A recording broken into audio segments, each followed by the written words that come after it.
Hey guys, Mr. Jodrick here, and we're going to review Dragon Ball Daima Episode 4. Picking up where we left off, with the group losing their ship to the bandits they fought in the bar, I'm a big fan of them not being able to just fly around willy-nilly.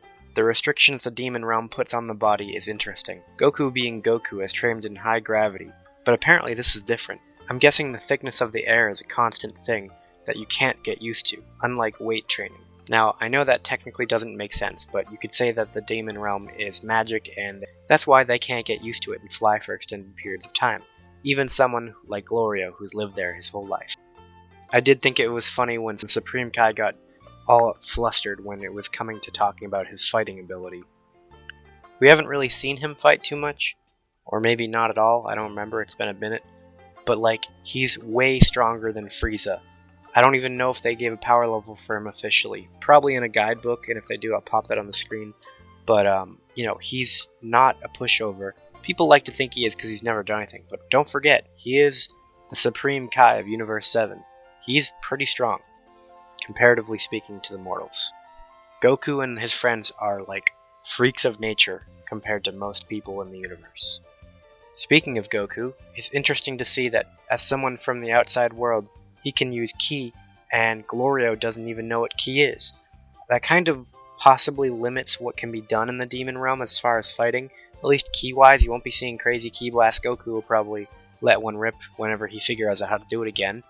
But it's interesting to see that there isn't, that we know of yet, any Ki. I'm guessing that they supplement with magic instead. We'll find out. Demon Realm seems like an interesting place to live, and interesting culture that's really definitely cut off from the rest of the universe. Obviously it was meant to be that way. And the thing that everyone's probably talking about right now, these bugs, especially the two fusion bugs, the little green ones. I'm guessing, they could take the easy route when Vegeta gets there and they'll do another Vegeta fusion. I don't know, maybe. We don't know the rules of this yet, but I would be more interested to see Goku and Glorio fuse. That might be a hot take, don't know, but I think his knowledge of the Demon Realm with Goku's power, that would be pretty great. I don't know how well it would come into play, if he knows any magic. Maybe him and someone with more magic. It's probably going to be Goku, let's be real. But, it's a cool thing to have. It might be broken, it might be bad for the story in the future, or it might be good. We'll find out.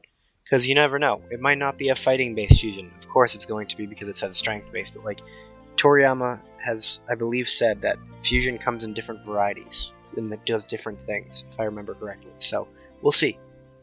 I'm also not a fan of bugs like the Supreme Kai, but it's good to know that they have their own medicines and things. I can totally see these becoming items in video games and stuff like that in the future.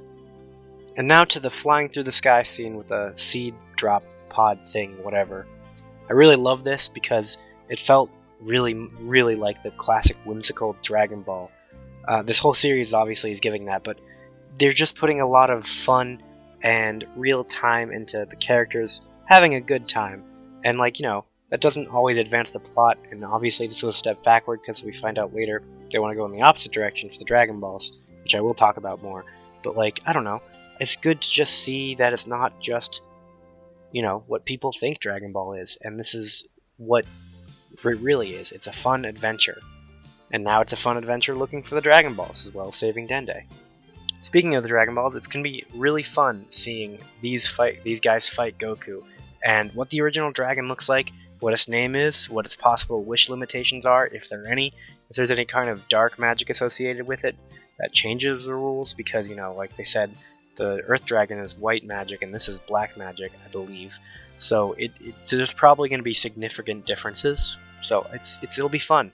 Not only that, but I think the fights are going to be great. We've gotten, skirmishes here and there between Goku and these secret police, was it? And, the bar fight and just the random people who show up to quickly fight. And, the animation is just really great for these small little quick skirmishes.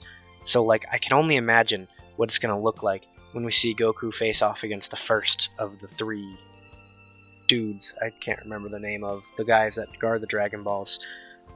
It's just going to be great. I can expect some really, really good fighting animation because it's already really good to look at. But it's only going to get better because this is polished as hell. And they're going to pull out all the stops, I'm betting, for the bigger fights that are plot heavy. It was definitely interesting seeing that the Demon King's secret police are collecting life energy and the gold, obviously. You can't forget the money, because, rich people can always need to be richer. But the life energy is what I've got interested about. I'm wondering what they use it for. Do they use it to keep the king himself young, or is this him delivering on his promise to the Namekian that he'd give him more age by stealing age from the population who don't comply to the taxes, and then giving it to that Namek? We'll see. It's either going to be, my guess is, for the king, for the Namek, maybe even for a secret side project that Dr. Arinsu is making. Could be like a hell type of creature, maybe Janemba-like, not exactly Janemba, but who knows. I had that conversation with some friends a few days ago that it'd be cool if they introduced Janemba as a canon like demon thing, but like not with some more nuance and some better things than just a guy who goes raw and makes a sword. But yeah, we'll see what they do with the aging thing, or if they do anything at all. It could be literally just a plot device to make you feel for the characters who live in the demon realm, and for Goku to step up and be Goku. And that's where this girl comes in. I had a feeling we were going to see her this episode. I don't know if it's because it was a preview in the last episode, probably, but I don't know. I knew she was going to get introduced soon, because she's probably going to help be a guide and some other things. Glorio's, being a guide and teaching them about the demon realm, but she is going to be the spunky character that's, like I said before, probably a foil to Glorio, and she's already shaping up to be that way. I could be very wrong, but just the fact that she's confronting them on her own after this, she's going to be like, who are you, what are you doing? And I'm betting she's going to say something along the lines of, most people don't help others in the demon realm. Not many people stand up and do what's right. Which is something she would probably say. I'm guessing. This is just me based off of what I know about Toriyama and what she's already been doing. That's just my gut feeling. She's obviously going to be a key part of the story. I believe the opening showed her and Bulma together, like playing or partying or whatever. Maybe she's like an inventor in the demon realm who is also a champion for justice. I don't know. Could be reaching with those. But I don't know. It'll be fun. Overall, it was this really solid episode.